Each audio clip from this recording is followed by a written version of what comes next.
Halo, nama saya Kiki Gantari dengan NIM 230461339. Kali ini pembahasan kita yaitu tentang pergerakan kebangsaan Indonesia.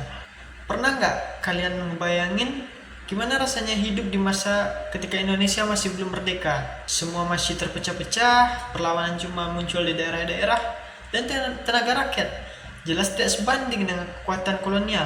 Tapi pelan-pelan muncullah babak baru, bukan lagi pakai bambu runcing, tapi pakai organisasi, pendidikan, dan ide kebangsaan.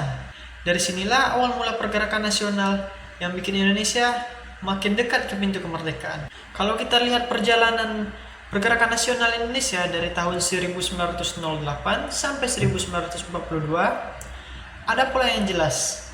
Yang pertama, masa pembentukan. Pada masa ini muncul organisasi Budi Utomo, Sarekat Islam, Indonesia Partik, dan gerakan Emansipasi Kartini.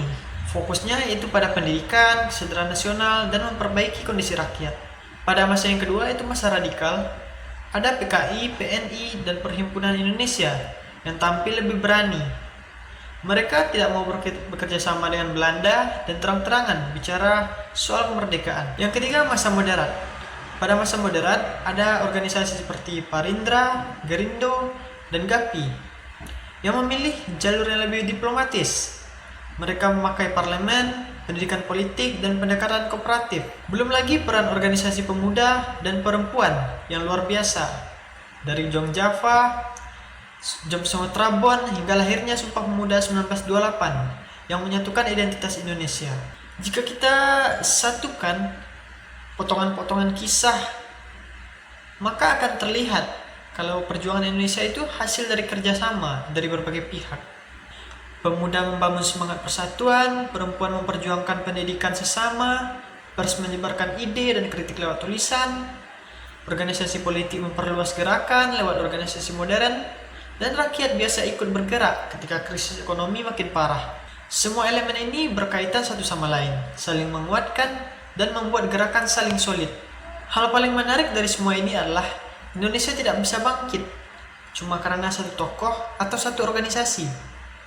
Kebangkitan nasional adalah proses panjang yang dibangun oleh banyak orang dari banyak daerah dengan cara yang berbeda-beda. Justru dari keberagaman inilah muncul kekuatan. Pemuda belajar bersatu, perempuan berani bersuara, pers jadi tempat curhat sekaligus perlawanan. Organisasi politik mengatur strategi. Dan ketika Jepang masuk tahun 1942, tampak jelas bahwa fondasi nasionalisme kita sudah terbentuk kuat.